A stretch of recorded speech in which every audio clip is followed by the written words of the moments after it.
আসসালামু আলাইকুম, আশা করি আপনারা সবাই ভালো আছেন। তো আজকে আমি আপনাদের মাঝে ভূত সাধনা দিব। এটা ভূত সাধন মন্ত্র। আপনারা এটা এক রাতেই করতে পারবেন যদি টাইম এবং যদি নির্দিষ্ট কোনো দিনের ভিতরে, যদি যে দিনের কথা আমি বলবো বা যে রাতের কথা বলবো সে রাতে যদি করতে পারেন তাহলে এক রাতেই সাধনা হয়ে যাবে। আর যদি টাইম এবং রাত যদি ঠিকঠাক বানাইতে না পারেন সেক্ষেত্রে আপনাকে 3 দিন থেকে 7 দিন আমল করতে হবে। তো যাই হোক, আমি সাধনের সমস্ত নিয়ম কারণ আমি বলে দেব। এটা হচ্ছে ভূত সাধন। এটার প্রকৃতপক্ষে যে নিয়মটা আমি সেটা আপনাদের মাঝে দিয়ে দেব। এর জন্য করে আপনারা সর্বপ্রথম অমাবস্যা রাত যদি এক রাতে সাধন করতে চান তাহলে আপনাকে হচ্ছে ওই অমাবস্যা রাত্রের ঠিক 12টা, আর অমাবস্যা রাতটা যেন হয় শনিবার অথবা মঙ্গলবারের রাত, তাহলে এক রাতেই কাজ করতে পারবেন। আর নয়তো আপনাকে 3 থেকে 7 দিন আমল করতে হবে। আমি দুইটা নিয়মই বলে দেবো। প্রথম হচ্ছে, যদি এক রাতে করতে চান সেক্ষেত্রে আপনারা শনিবার মঙ্গলবারের রাত্রেবেলা যে অমাবস্যাটা হয় সেই অমাবস্যার রাতে ঠিক 12টার সময় আসন সাজাবেন। এবং আসনটা কোথায় করবেন, যদি এই সাধনটা এক রাতে ফল আনতে চান সেক্ষেত্রে আপনাকে শ্মশানে বসতে হবে অথবা কালী মন্দিরে বসতে হবে অথবা নির্জন কোনো জায়গা যেখানে মানুষ যাতায়াত করতে ভয় পায় ওইরকম জায়গায় আপনাকে বসতে হবে। সবথেকে বেটার, শ্মশানে মানুষ যায় না সেজন্য শ্মশান বেটার। আর এমনও কোনো জায়গা আছে জঙ্গলের মতনই কিন্তু ওখানে মানুষ যেতে ভয় করে, ওগুলো জায়গাতেও আপনার সাধনটা হবে। ওইরকম একটা সুন্দর জায়গায় যাবেন, সেখানে যায়া সুন্দরভাবে আগে দিনের বেলায় যাবেন। যাওয়ার পরে ওখানে মানে যদি জাবরা জঙ্গল থাকে ওগুলো পরিষ্কার করে ওখানে নদীর পানি আগে নিয়ে আসবেন। নদীর পানিতে 7 বার এই মন্ত্রটাই 7 বার পাঠ করিয়া ওই যেখানে পরিষ্কার করছেন ওখানে পানিটা ছিটাই দেবেন। দেওয়ার পরে আপনি ওখানে সুন্দরভাবে পরিষ্কার পরিচ্ছন্ন করে দিয়ে চলে আসবেন। আসার পরে ঠিক রাত্রেবেলা যখন যাবেন মাল সামানা সাথে নিয়ে যাবেন। কী কী নিয়ে যাবেন? কলা নেবেন, দুধ নেবেন, আর 3টা মোয়া, 3টা বাতাসা, 3টা মিষ্টি, জবা ফুল, পান সুপারি, এগুলা সুন্দরভাবে আসনে নিয়ে রাখবেন। আর আগরবাতি মোমবাতি তো লাগবেই। আর 18 প্রকারের ধুনার ধোয়া দিতে হবে আসনে। কাজ করার আগে সাধনটা এই মন্ত্র জপ করার আগে আপনাকে 18 প্রকারের ধুনার ধোয়া ছিটাইতে হবে, ধোয়া জ্বালাইতে হবে। তাহলে ধোঁয়াটা চারিদিকে যেন ছিটে ছুটে চলে যায়। এই 18 প্রকারের ধুনা দিবেন। আর আসনটা করবেন পূর্ব দিকে মুখ করে অথবা উত্তর দিকে মুখ করে বসার পরে আর বসবেন লাল কাপড়ের উপরে। সুন্দরভাবে বইসা আপনারা এই সামনে মাল সামানা সুন্দরভাবে সাজায় রাখবেন। রাখার পরে গুরুর দেওয়া যে সাধন রুদ্রাক্ষের মালা আছে সেই রুদ্রাক্ষের মালায় এই মন্ত্রটা শুধু 108 বার জপ করবেন। শুধু 108 বার জপ করবেন, তাতে আপনার রেজাল্ট বুঝতে পারবেন। 108 বার আপনারা কাজটা করবেন। রুদ্রাক্ষের মালা কিন্তু থাকে 108টা গোটা। ওই 108 বার অর্থাৎ এক মালা জপ করলে পারে আপনার সাধন হয়ে যাবে রাতে। আর অবশ্যই এগুলা কাজ করার আগে গুরুর কাছ থেকে অনুমতি নিতে হয়। গুরুর বীজ মন্ত্র পাঠ করতে হয়। পাঠ করে পূর্ব পশ্চিম উত্তর দক্ষিণ বন্দনা করে নিতে হয়। নেওয়ার পরে আপনাকে এই কাজগুলো করতে হবে।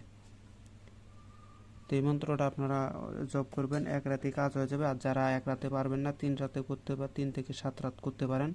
অমাবস্যা আসার আগের 7 দিন থেকে আপনারা শুরু করে দেবেন। এই 7 দিন আপনারা আমল করবেন।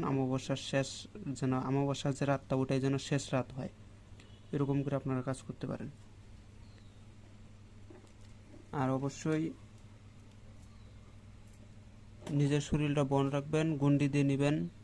নাইলে কিন্তু আপনার যদি কোনো ক্ষয়ক্ষতি হয় সেক্ষেত্রে আমি বা আমার চ্যানেল কোনো প্রকারই দায়ী না, নিজ দায়িত্ব করবেন।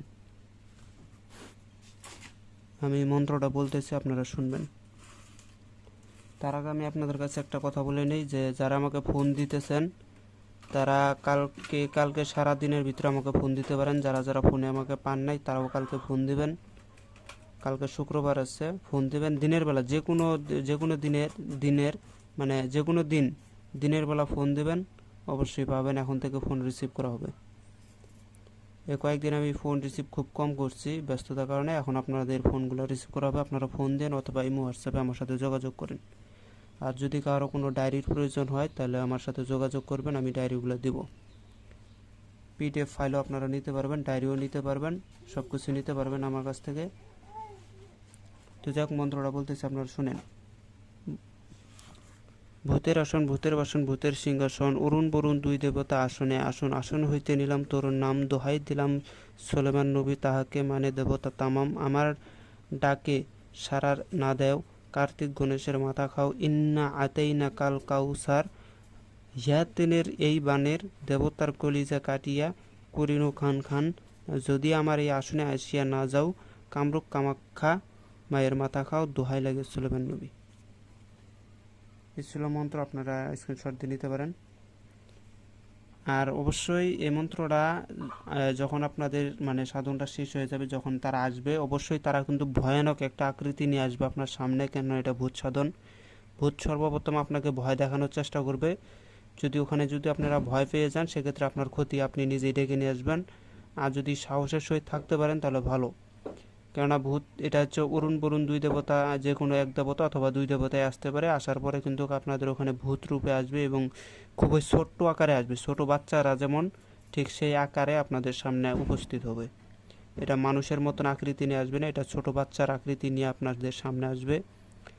প্রথমে অনেক জীবজন্তু পশু পাখি ইত্যাদি হয়ে আপনাকে ভয় দেখাতে পারে, সেক্ষেত্রে ভয় করবেন না, গুরুকে সামনে রেখে আপনারা কাজটা করবেন। অনেকেই বলে যে গুরুকে সামনে রেখে বলতে, গুরুর ছবিকে সামনে রেখে অর্থাৎ গুরুকে কল্পনা করে আপনাকে সাধনে বসতে হবে। আপনাকে মনে করতে হবে যে আমার গুরুই আমাকে রক্ষা করবে, আমার গুরুই আমার সব। তো যাই হোক, এই ছিল বিদ্যা। যদি ভিডিওটা ভালো লাগে অবশ্যই লাইক কমেন্ট শেয়ার করবেন। আর আমি আশা করি যে এর আগে যে মৃত্যু বশ মন্ত্রটা দিয়েছিলাম, আশা করি আপনাদের সবার পছন্দ হয়েছে, যার কারণে ওটার ভিতরে ভিউ অনেক বেশি পড়ছে, লাইকও বেশি পড়ছে। তো যাই হোক, মৃত্যু বশ মন্ত্র আমার কাছে কয়েকটাই, মানে আমার কাছে বর্তমানে দুইটা আছে, আমার ওস্তাদের কাছে কয়েক প্রকারের আছে। হ্যাঁ, তাবিজ আমার কাছে একটা দিছে, তো আমি ওগুলা সংরক্ষণ করে আপনাদের মাঝে ওগুলা উন্মুক্ত করব, কিন্তু সমস্ত কিছু উন্মুক্ত করতে পারবো না, কেন এটার এজাজত আমাকে দেওয়া হয় নাই। আমি শুধু আপনাদেরকে শোনানোর জন্য করে। মৃত্যুঞ্জয় মন্ত্র শুধু ওই যে এর আগে যে ডায়েরিটা দেখাইছিলাম, কুফরি কালামের যে ডায়েরি আছে, জিলের ডায়েরি, ওই ডায়েরিটার ভিতরে, ওই ডায়েরিটা যারা নিতে পারবে তারা ওই মৃত্যুঞ্জয় মন্ত্রগুলা পেয়ে যাবে। কেন ওখানেই সমস্ত কুফরি কালামের বিদ্যাগুলো আমি লিপিবদ্ধ করছি। তো যাই হোক, সবাই ভালো থাকবেন, খোদা হাফেজ, আসসালামু আলাইকুম।